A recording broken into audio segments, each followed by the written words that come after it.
Peace was good. Saleh coming at you with a video talking about altars in the bedroom.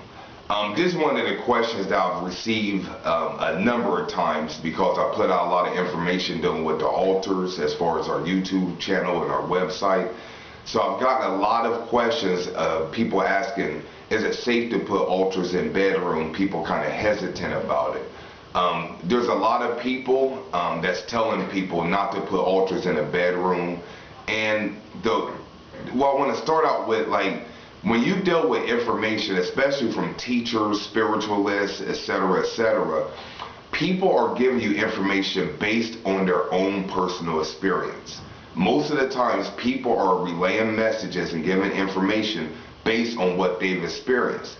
You've also got people who share information based on what they study. So you have two ways that people disseminate most information: on experience and just what they study. Me personally, I've not only studied about working with altars, but I have a number of years of experience of working with altars. So I feel qualified to give answers, especially when it deals with altars and subject matters that I cover, because most of the things I talk about are based on research, other people's opinions, but most importantly based on my own personal experience. So this video, as far as dealing with bedroom altars or putting altars in a bedroom, this is from my experience.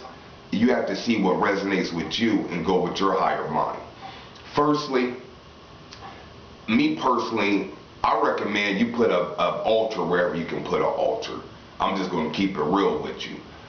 Some people live in like an efficiency apartment where they don't have too much room in their crib. You know what I mean? So what are they supposed to do? Make an addition to their room? They're already living in an efficiency room. So how are you going to make an addition to your room? I would think that the higher beings and the ancestors know that we only have limited space to work with. So if you're in a position now where you live in an efficiency apartment, live in a studio apartment, or you may still live at the crib with your parents and you only have a bedroom, then you're going to have to put an altar wherever you see fit. Now, it's different if you live in a 5-bedroom, 6-bathroom, family room, living room, den, finished basement, you know what I mean, you know the rest. Now, if you live in a crib like that, and then you're subjecting your altars to only the bedroom space, then it's probably something where you need to maybe sacrifice another room in the crib, or you may need to make some sort of accommodation for the altar. So if you have an excess of space, then you're probably going to want to find somewhere better than a bedroom to place your altars in. But I realize that most people, especially like if you live in New York or some of these bigger cities where square footage is usually on a minimum, you know what I mean, like 1,000 square feet is a mansion in some cities, you know. So if you live in a place where you live in a major city, or you live in a place where you don't have too much room, then you're going to want to find the best place to place your altar.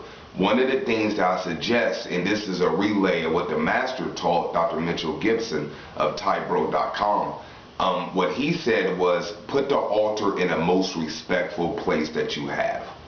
That's very simple. And let that be your barometer, as opposed to, is this right or wrong? Look at, is this the most respectful place that I have to put my altar?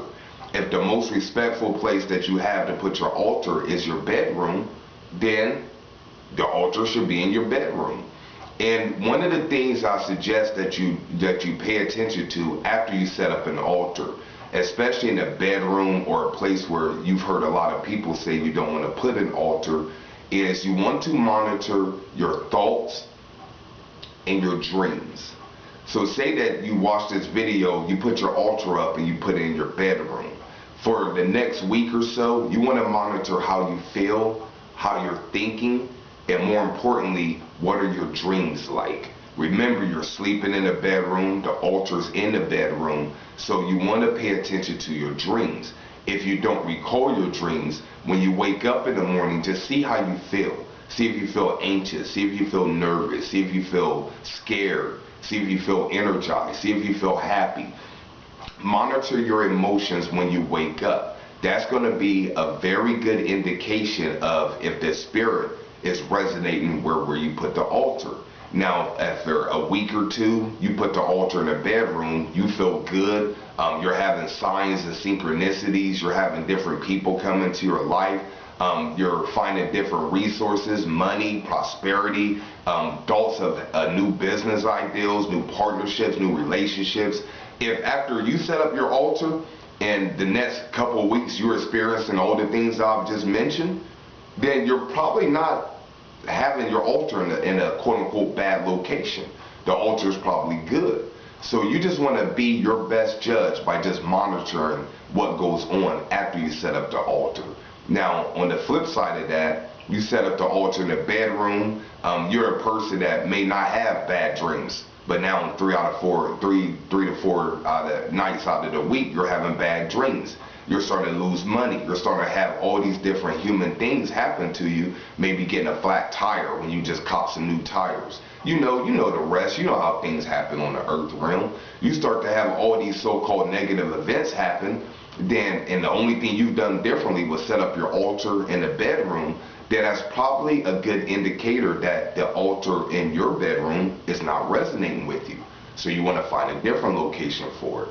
So I wanted to make this video to knock out a couple things because I've got a lot of questions about people wanting to set up their altar, but they only have the bedroom to set it up in.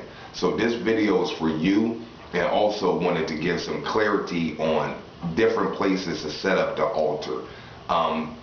If you have like a living room or family room, if you're having bad experiences with the altar in the bedroom, then try to set up your altar in the living room or maybe in a hallway or something like that. But I get people asking me, should I put it in a closet? And my only response to that is going to be try it out, see what happens. That's always going to be my response of somebody asking me a message or something like that.